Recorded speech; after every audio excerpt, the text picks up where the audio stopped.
baby's home.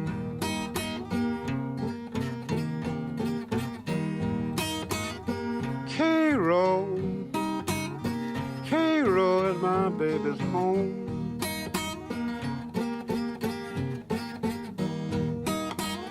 One bad Cairo night won't be long.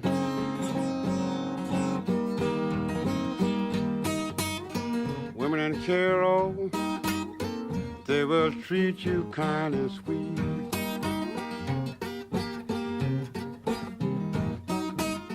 Women in Cairo, they will treat you kind and sweet.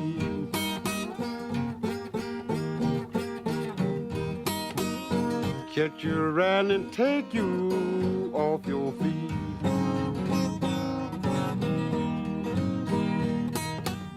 Shoot you and knock you, beat you and cut you too. Shoot you and knock you, beat you.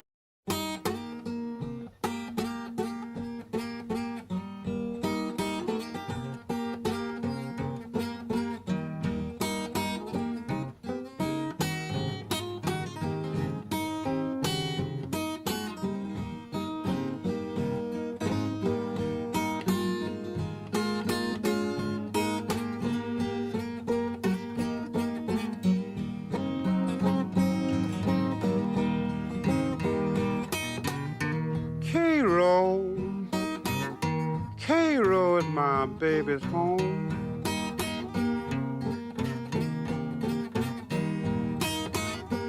Cairo, Cairo is my baby's home.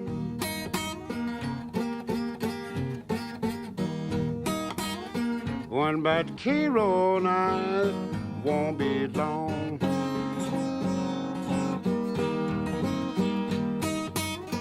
Women in Cairo, they will treat you kind and sweet.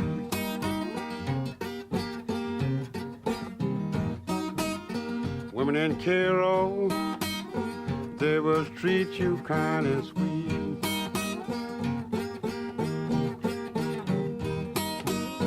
Catch you riding and take you off your feet.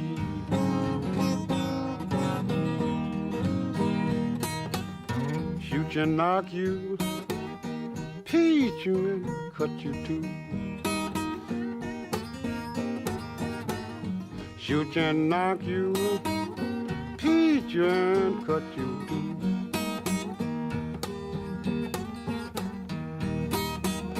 They get through the graveyard, then for you.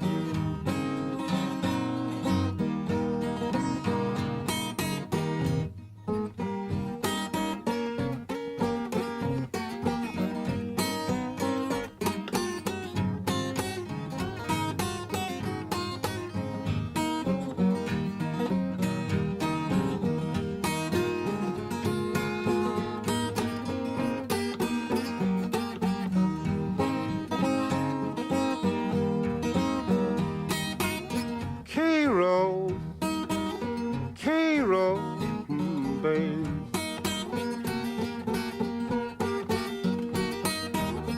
Cairo, Cairo, babe.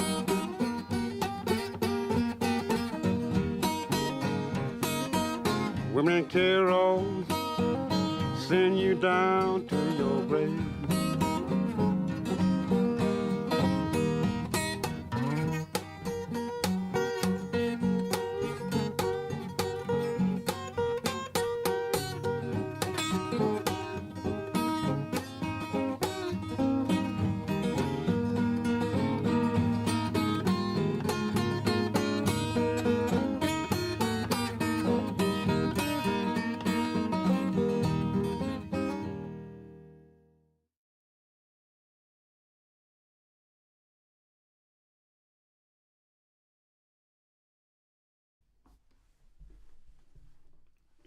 Hello everyone, welcome to another live stream, Blue Monday with me, Homesick Mac, and today's topic is going to be all about the guitar setup and maintenance.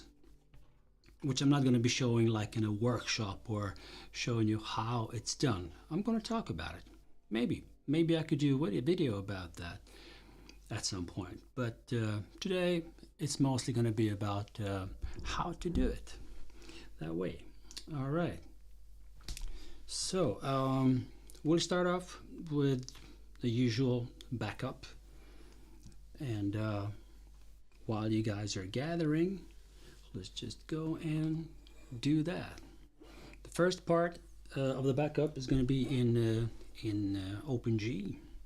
So if you don't have your guitars tuned to open G, I can wait a little bit and just fool around a little bit.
that was a backup in open G, a backup of kind of different variations of the usual kind of slow blues in open G backup.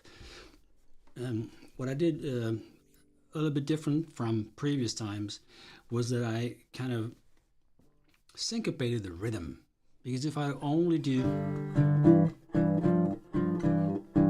I mean, this kind of backup you can find it anywhere on YouTube and online. When you just buy any of the courses, or there are even free lessons, of course, with kind of blues, slow blues in open G kind of shuffle, and then they would give you the same pattern throughout the whole song. But I kind of like to syncopate, because maybe you want to go back to that and just see how I did that. And basically, it's not so often I play with the bands, and mostly it's either me solo or with my harmonica player, and that means that we have all the freedom in the world, so we can do whatever we want with those rhythms. So one of the things is that I kind of jump on that 7th note quite fast after the first kind of main beat, after, let's say, 1, right? So if I do,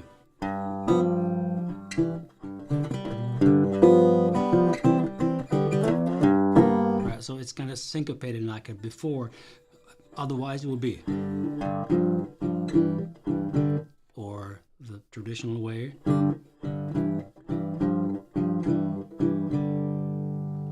So if I turn that kind of upside down, back and forth, it's like a.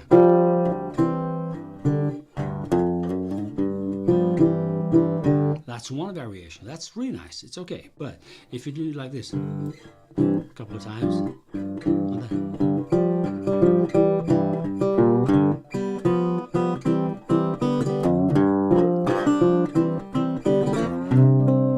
Switch to the 4th chord, right? So those syncopations can be there. And of course, when I go to the 5th chord,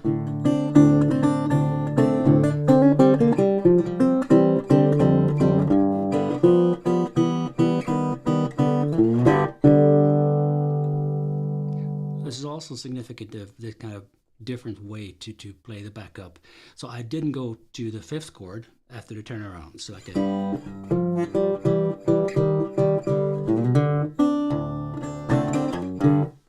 as you would find in walking blues and lots of other slow blues in open G. I did it like Muddy Waters did when he played Can't Be Satisfied on the Plantation recording from 1941. So he did this kind of, well now, sorry to tell me the word, and so on. So that's another kind of syncopation. So let's do the other traditional kind of blues backup in standard tuning out, key of E. Let me just switch the guitar.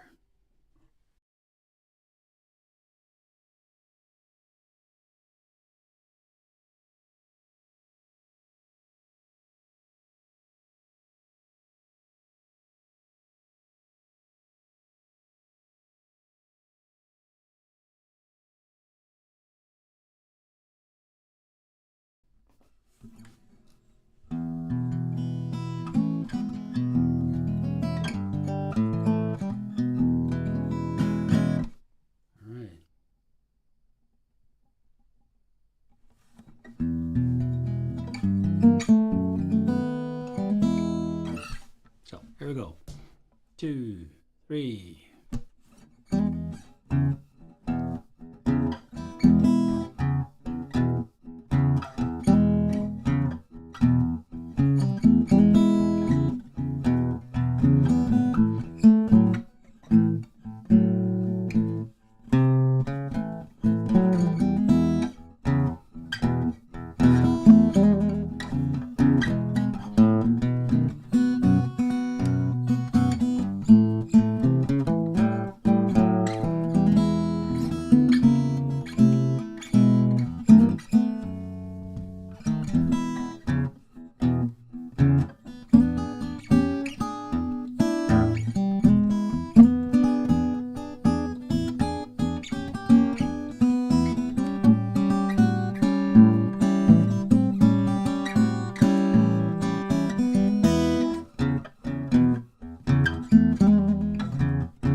was the backup in standard tuning, just in E.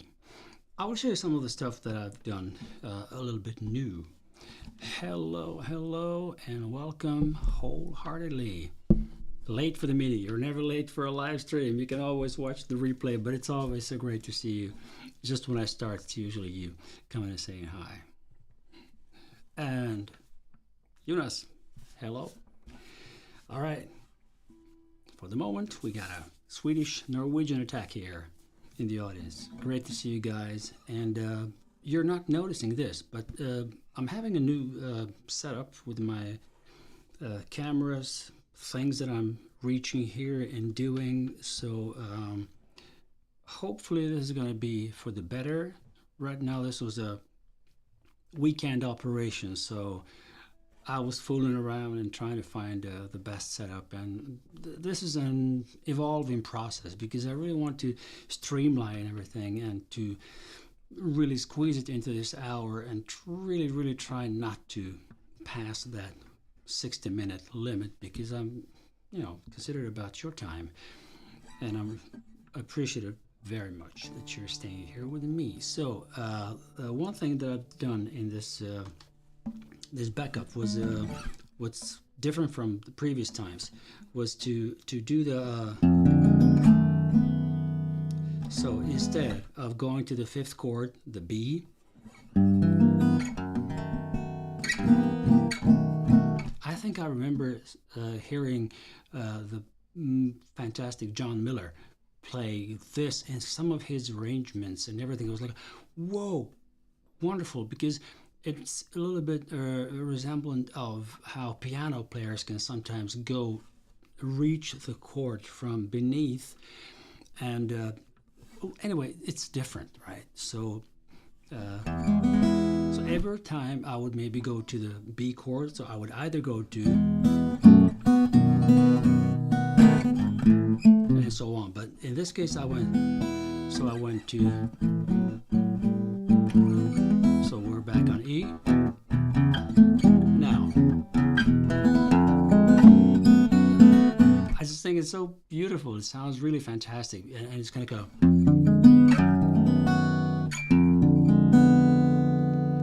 And it's kind of dissonant, whatever. And basically what I do is I get, okay, I will need to grab the B chord here as usual, but I would use the big bass, 2nd fret of the 6th string, right? And then I would just move everything 1 fret here, and then all of a sudden this little finger becomes an orphan. It's got nothing to press. So basically it's just,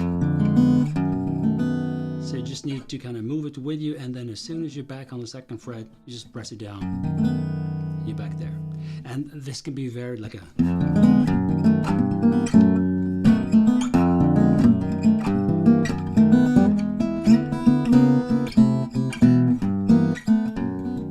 all right, so I could maybe even use this as a kind of an intro.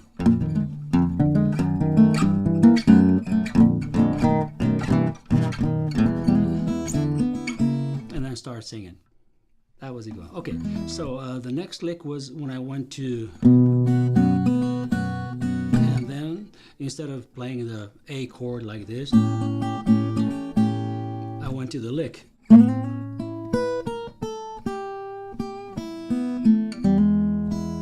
I've showed you this lick before, but this time I went a little bit further, like a,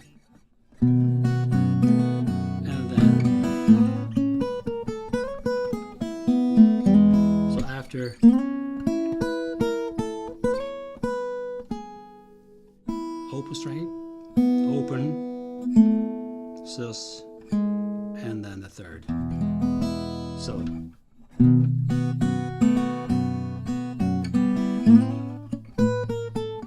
oh, sorry.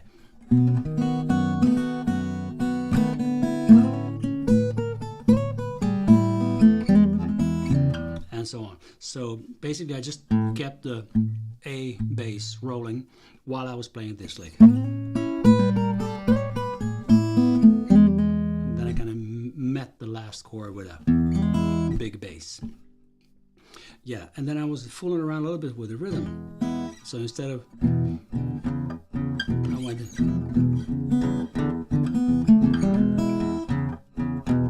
so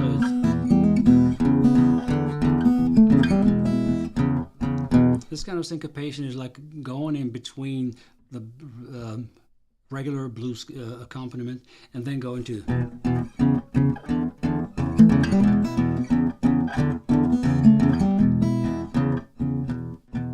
This takes a little bit of practice and just kind of fooling around back and forth, but once you master it and when it kind of sits in the back of your brain, you can just bring it up anytime, and that's great if you play with a good soloist somewhere and they would maybe expect you to do the solid rocky backup, everything's great, but you can surprise them with things like this. This is great.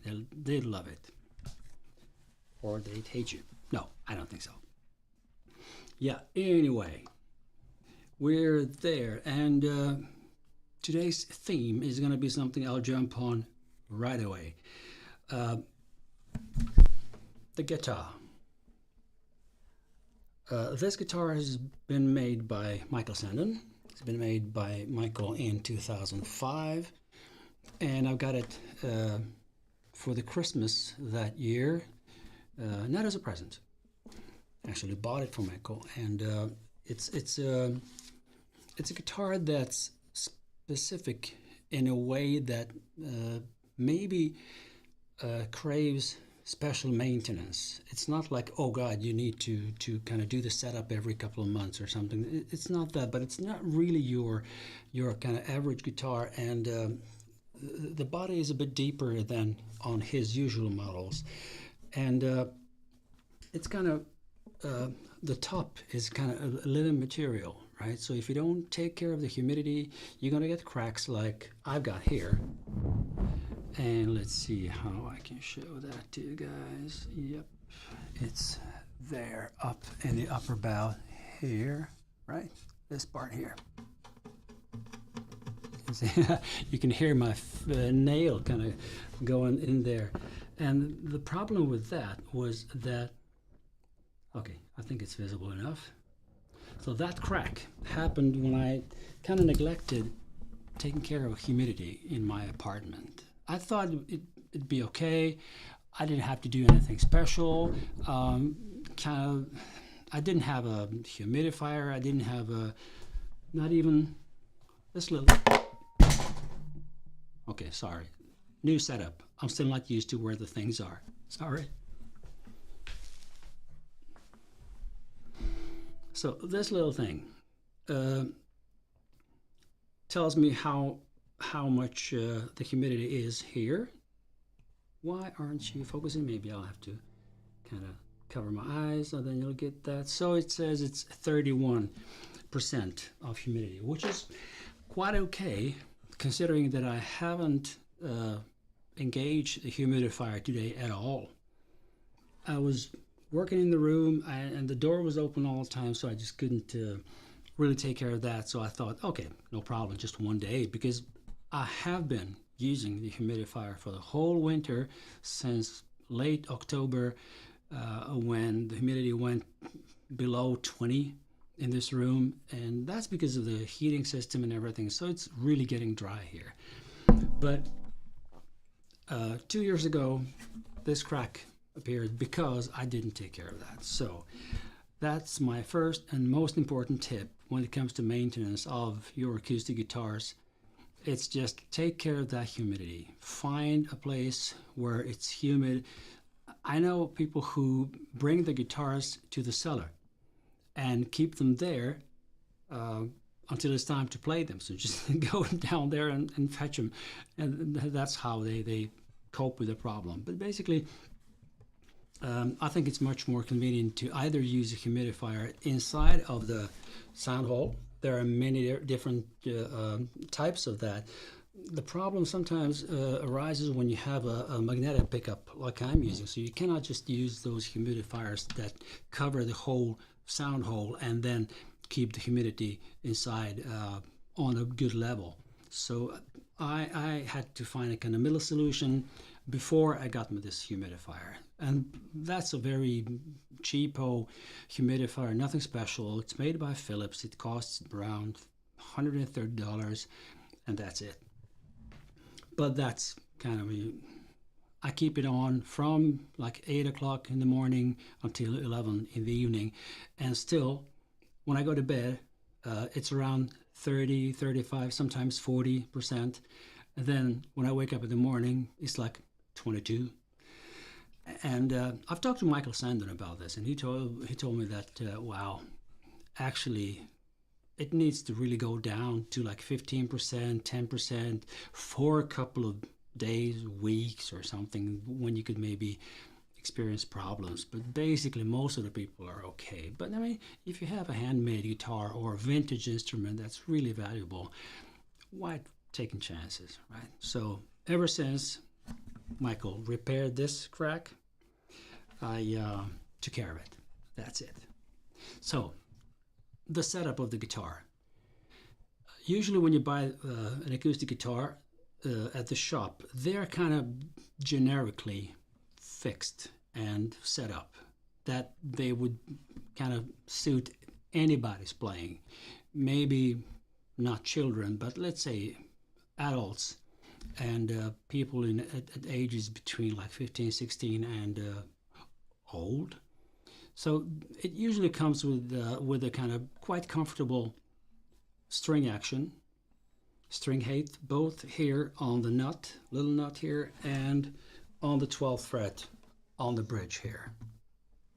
Above the 12th fret, it's usually between kind of, now we're going to be talking millimeters here in Europe, so it's like a 2.8, maybe 3 millimeters between the lower part of the string and the fret. So not the fretboard, the fret, the 12th fret, right? So this little space here between should be around 2.8 to 3 millimeters on the bases. Why? Considering that your neck is either straight, which can be a little bit risky, but straight or just a little bit bowed. And bowed means that it's a little bit bowed like this. So the neck shouldn't really be totally straight. Don't ask me, ask repair people. But usually it's because if the neck was totally straight and you play, let's say, on the first, second, third frets, then there's a risk that you get rattling from the strings touching on the frets, just maybe 2, 3, 4, 5 frets away from the string where you're pressing down. If you have a little bit of the bow on the neck, then there would be a little bit of space in between the strings and the frets while the string is vibrating, like this note, right? So if I would play this note harder, well, it wouldn't rattle because this guitar is set up perfectly by Michael, and I'm just maintaining the truss rod kind of how what's it called? Well, anyway, I'm just taking care that the neck is a little bit bowed. And how do you check that? That's also a good thing to know. So you usually press on the first fret here, and then you press with your thumb on the 12th fret. And then you just check here on the 12th, on the 6th string on the bass, right above the 5th fret, 6th somewhere there. There should be a little bit of a, this is all out of focus right now, I know, but let me see if I switch to this angle, would it be, no, it's not really better that way either, so we'll have to deal with it like this. So if we go, and if I show you like this, so it's a 12th fret here, and then just press with your index here on the 5th fret, and of course it's not visible on YouTube and like this, but there's a hair thick, a bit more than a hair thick space in between the string and the fret, and that's exactly enough. It doesn't have to be more. if the string is just lying down on the fret when you're doing this, then the neck is too straight and it might rattle. And especially it's going to rattle when you use the capo. So in my case, I'm using the G7 capo, as I've always been since they came out. This is the absolutely best capo in the world. In my humble opinion, this is the Art series that has a part that touches the strings, which adapts itself to the pressure of the strings and the radius of your neck. And of course, you can't use this on a very round neck guitars or very straight guitars. This is usually for the average, most commonly used guitar necks, shapes and radiuses, and it really works perfectly because I just put, let's say if I put it on a 5th fret here and press it down, I don't need to retune this. Don't make me use a tuning machine, but this is the only capo that doesn't make your basses go sharp, and then at the same time leaves the 4th string. Oh, sorry. Oh, where am I here? Sorry for the newcomers, whoever's come just now, maybe a minute ago or something. I'm on a totally new setup with my cameras, angles, where the table is in front of me and everything, so I'm kind of getting used to that live. Sorry about that. But anyway, if you say, I don't need to retune, this is just heaven. So if I play, let's say, the C chord,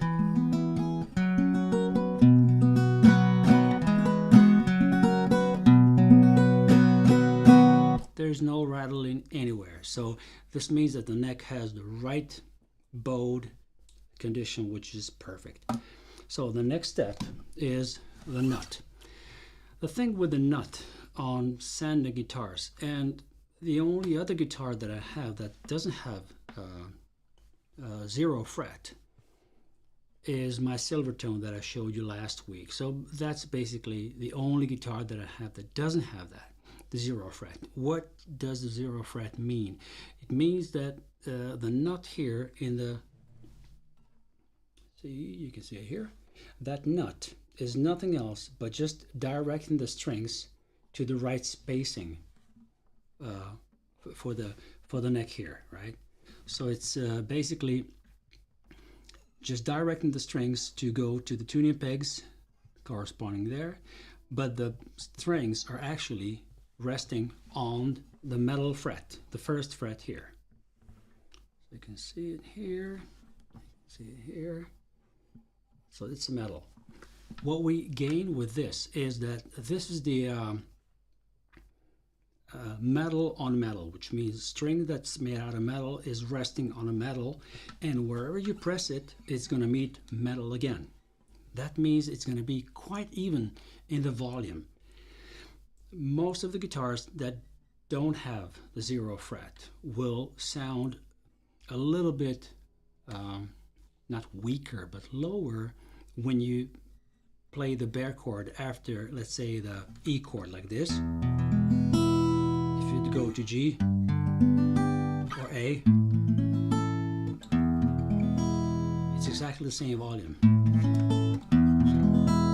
It's got a lot to do with the 0 fret over there.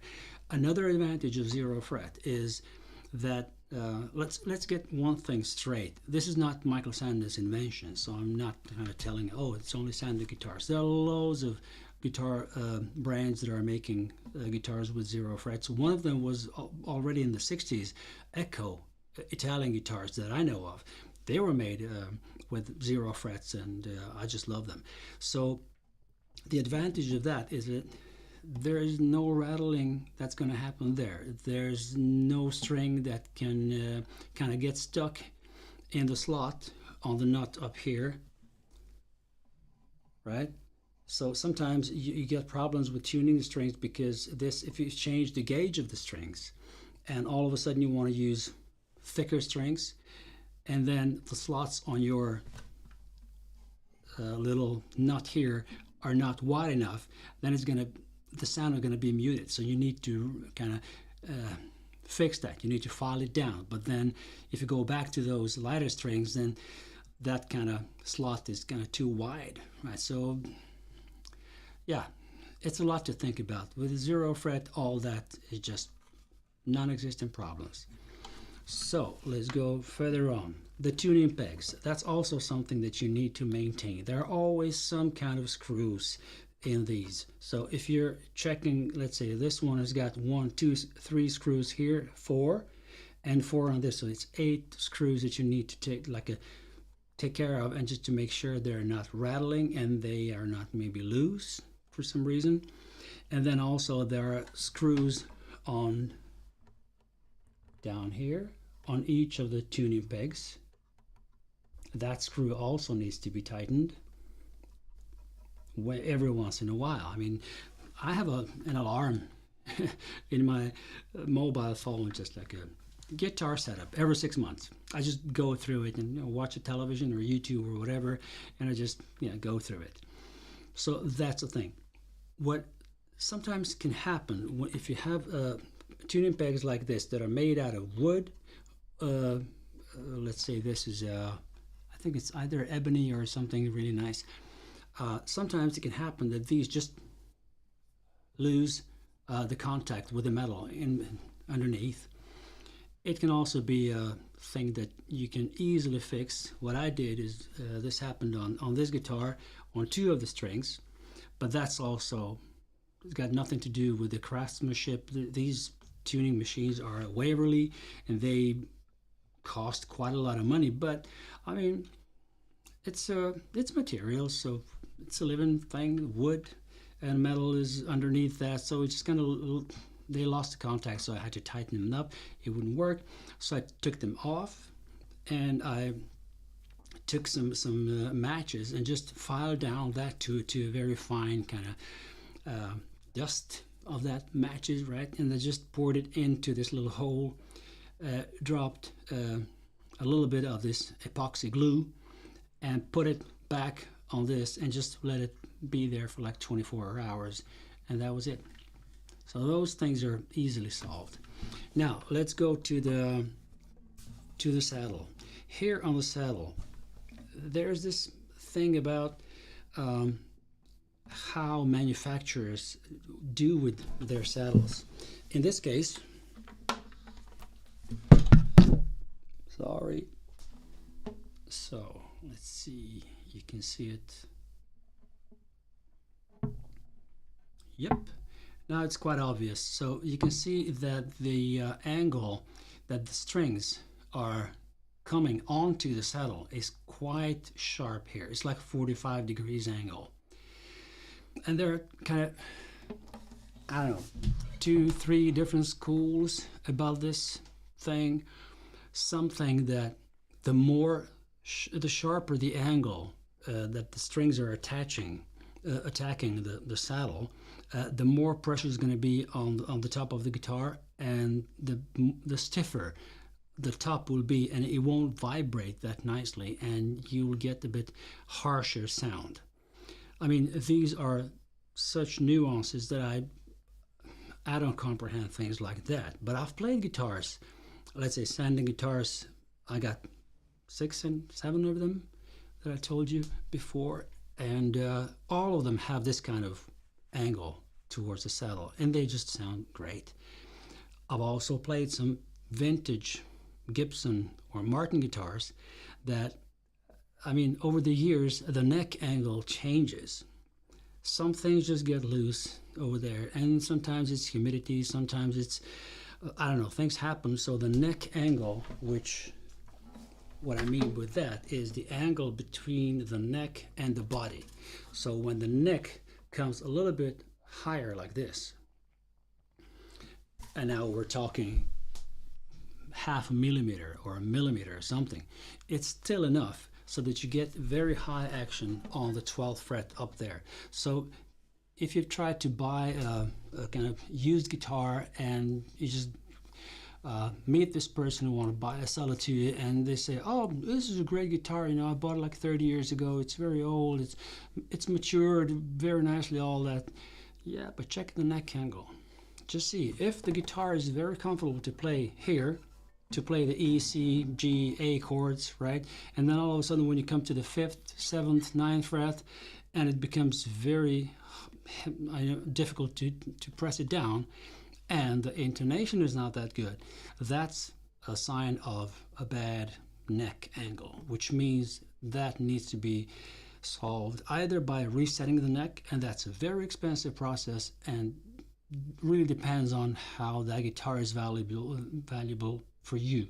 If it's something of a personal matter, some guitar that belonged to somebody in the family and you kind of inherited it and you want to take care of it, of course it's worth to pay $600-700 to do the neck reset, but sometimes it can cost $1,000. What am I talking about? I don't know. It can cost as much as it costs, but the thing with the neck reset is that what they try to do to avoid that is that they take this bridge here and they kind of sand it down maybe 2 millimeters, shave it off from here. At the same time, while you're doing that, you come in, which means the saddle is going to be angling towards this way, right? And it's not going to intonate well. And there will be a risk that either saddle breaks or that it breaks the bridge. So what you also need to do when you're thinking about, okay, I'll just sand this down a little bit and it's going to be fine. No, you will also need to make the slot for the saddle deeper. And I mean, of course, it's again a question of a millimeter or millimeter and a half, maybe 2. And then you're gonna solve that because every, let's say, like 3 millimeters lower action on the saddle is only gonna give you like 1.5 millimeters above the 12th fret if the neck is straight or just a little bit bowed, right? And remember, when the neck is a little bit bowed or if it's straight, it's not gonna affect the string height above the 12th fret. It's gonna affect whatever it's in between like the 3rd and the 10th, 11th fret. That's where the bowed guitar neck comes up, right? Right, so that's that aspect. What else is there to maintain? If you have a pickup, the output jacks, just make sure that they work. I usually leave my guitar to either Michael Sandin or to a very reliable repairman where I live, so they take care of that. But basically that's it when it comes to maintenance. Next week I'm going to be giving you some tips about buying an acoustic guitar, new, used, eBay, whatever. I got some stories to tell you about that. And let me see, are there any questions in the chat? Oh, Phil. Hello, Phil. Nice to see you. All right. So, the setup of the guitar is very, very dependent on peripherals of all the stuff that you're using with the guitar. One of the Okay, I'm a gadget freak. I'm a bag. I'm a pouch freak. I've always loved to kind of gather everything that's needed for a gig or for a rehearsal, for recording or anything, in one bag, one pouch. I just have it with me at all times. I play a gig. There is always this little pouch right next beside me, and if the string breaks, if anything happens, I'm ready. I'm not so good at telling jokes in between songs, so for me it's a total disaster if the string breaks and I need to entertain people while I'm doing that. So I really want to be fast. So what am I doing? I'm actually using things like this. Pouches with enough space for everything. It's not that big. You can put this in the guitar case, in the outer pocket of any gig bag. So it's there. So in this case, let's say, this is what I got. Right? Nail file, kazoo, Up here, pig winder, right? Pig winder with a cutter as well. So on this one, you got a cutter. This is made by Planet Waves, D'Addario, right?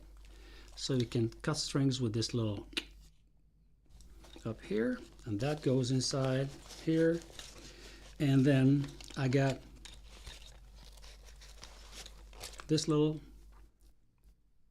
it's called insektsnyckel in Swedish. What's it called? In a wrench? No, nothing. Hexagonal for my main guitar, and that's in case I need to tighten the neck, the truss rod in the neck. Little screwdriver as well, of course. A little string puller, cutter, whatever you want to use it for. Some extra picks and thumb picks.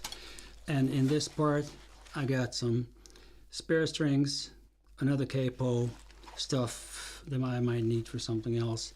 So it's gonna, I mean, any pouch will do. But the thing is that usually, not to brag, but that was just a fact. In every collaboration that I had, there was always somebody who either lost or forgot to take the string cutter or the peg winder or something. Oh, I don't have any G strings. I usually break my G string. Oh, I forgot to take that with me. No problem, I got you covered, because I got 3 G strings of different gauges, and I have both loose strings, single strings of every gauge that I'm using, and I usually put in a couple of totally new string sets in case something happens, in case that I'm stuck somewhere and all of a sudden you can't travel home, there's something happening, airlines striking or something, and you need to stay for a couple of more days and say, well, while you're here, maybe we could go travel to this place and play here or play there. But all of a sudden you got like 2-3 more gigs, and then it's really good to be prepared. So I'm not a catastrophe warning all over me, but I'm always like thinking ahead a little bit, like okay, maybe I should just take this kind of little traveling pillow with me in case. You never know. And the truth is, I got stuck on the train once, and you could not lie down because it was fully packed with people and everything. So this traveling pillow was a great solution, although the trip was planned to maybe last for like 2 hours, not more than that. But it took us the whole night that time. Doesn't matter. So, strings. Which strings am I using? I use any string that will hold. I don't care, but sometimes I just kind of either get them as a present, or I buy them from Amazon or at my favorite music shop. This is a set of 3, 12 to 53 D'Addarios, phosphor bronze, average, reliable string set. And usually what I like about these is that they don't really keep this fresh sound too long. And I've told you guys this several times before, I don't like the sound of new strings. So I like it that way. So on my Resiphonic guitar, I'm using these D'Addarios again, Chromes, ECG25. So the Chromes are polished strings, like jazz strings for those hollow body guitars. And these are great for slide. I really like that. But at the same time, I might as well use these, which are half rounds, jazz light gauge. It's 12 to 52. So what I do is I usually take the 12th string and just keep it in my bag. I think I have around 150 0-12 strings with me because I don't use 12th. I always change the 16. I put that to my first string, and then I buy an extra 18 for the second string. And then the rest of the set is from the lights, which means 23 or 24 wound for the third string, 32 for the ninth, for the fourth string, 42, 53. Even if I go down to D sometimes, to C in open tunings, that still sounds okay. So in that case, on an average guitar, you don't really need like 56 or mediums for that bass to sound really nice. At the same time, I'm playing very softly, and I'm usually playing amplified. I have a magnetic pickup, which means that I don't have to really pick strings hard, so it's okay. So which else strings I'm using? Oh yeah, for my baritone guitar, these Steve White's favorites. So let's see, how can I put it there? So these strings, I'm not sure if they're in production anymore. I've got them from Udo Rostna from AER Amplifiers. And he had this wonderful relationship with Steve White, a fantastic musician who is not with us anymore. But Steve used to demo AER amplifiers, and he worked a lot with AER company, just maybe the same way I did my work with Sandon. So I was always traveling with him to guitar fairs, trade shows, and we did some workshops for companies or whatever. So Steve used to play these strings, but on an average guitar, not on a long scale like a baritone guitar. So what he did, he had a Takamine guitar that he just tuned down to A and started from there. So either he would play an open tuning or just a standard tuning, but the first string would always be an A. And he's got this fantastic percussive style. So if you have the chance to look him up, Steve White, blues or whatever, slide guitar, look him up on Google. An amazing guy. I mean, I think he was just around 61 when he passed away. I mean, it's a great loss. He was amazing. And a wonderful guy. I mean, I met him once, but it was really very nice and all that. So these strings are from 017 on the first, and then you come to 22, which is not wound, but it's plain string 22. Then it comes 36 on the third string, 44 on the fourth string, 56 and 70. So what I do with this set is I keep the first string on 17, then the second string is 22, but it's wound. I like the wound sound of that. And then the third string is not 36. I put 30 on the third string on my baritone. And the reason is that I want to tune that string to the note of E. So a 36 is actually a D string.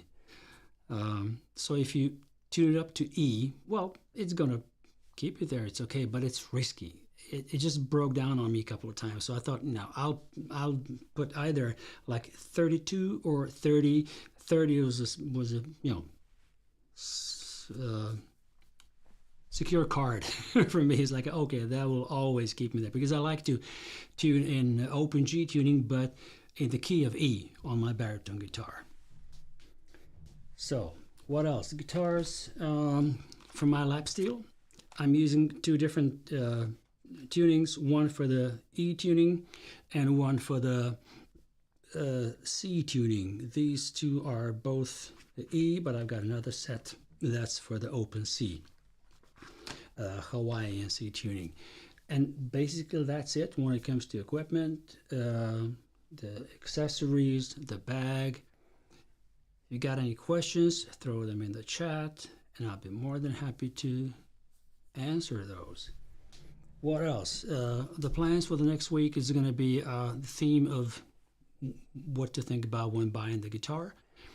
And since there was, lick of the week.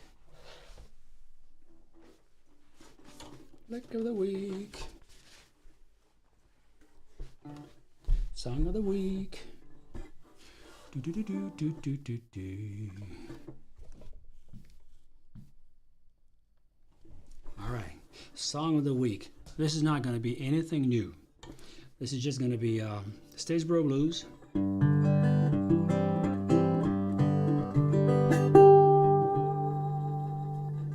The solo part of Statesboro Blues. I got some comments before when I was telling you about this song, and people were enjoying the backup and the basses that I picked up from Sam Mitchell's intro. So this wake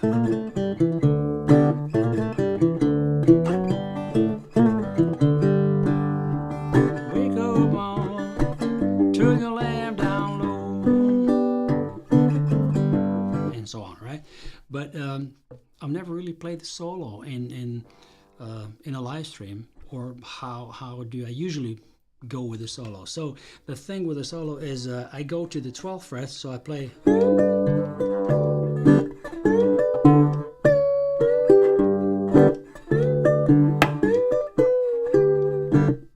so I say, wake up mama, turn the lamp down low. Basically I'm just kind of playing the melody, a little bit of variation of the melody.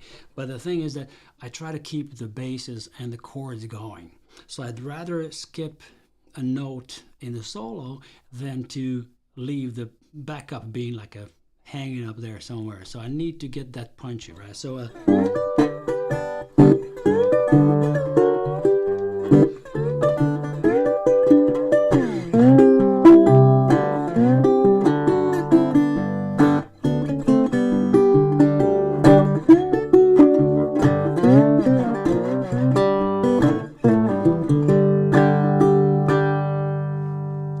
that's it. Oh, I forgot to lower the volume.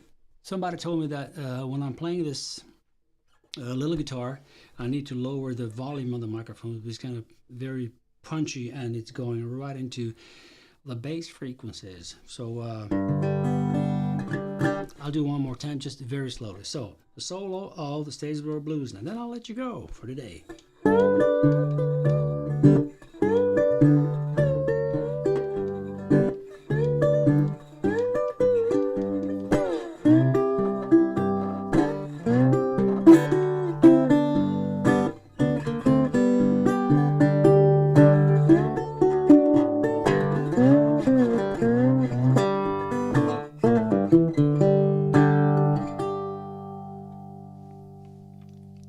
So that was that.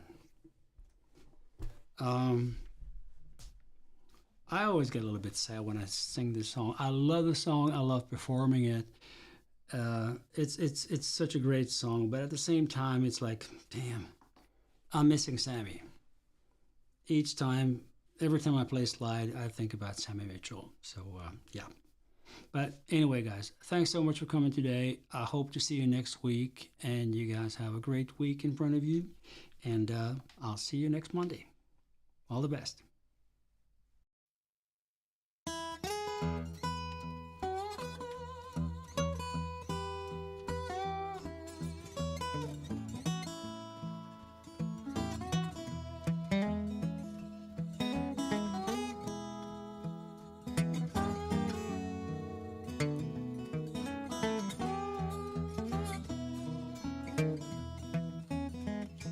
It was in spring, one sunny day, my sweetheart left me, Lord, she went away.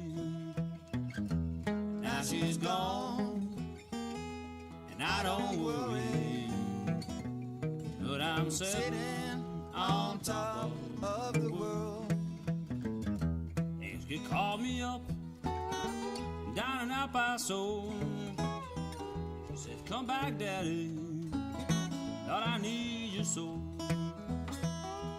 Now she's gone, and I don't worry, 'cause I'm sitting on top of the world.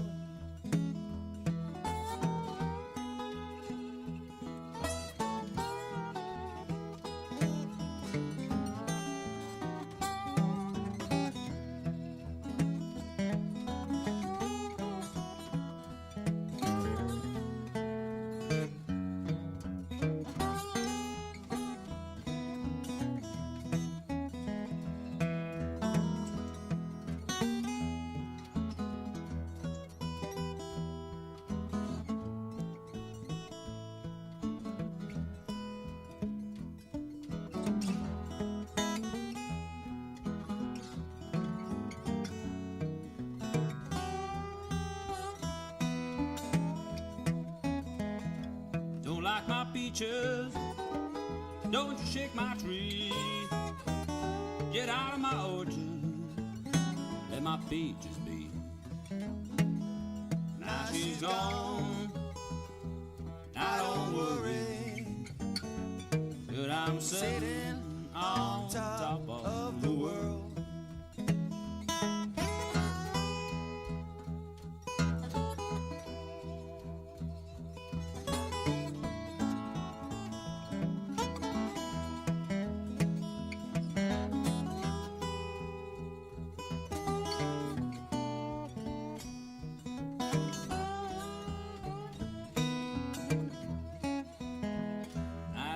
Spring, one sunny day, my sweetheart left me. Now she went away. Now she's gone. I don't worry. But I'm sitting on top of the world. Now she's gone. I don't worry. But I'm sitting on top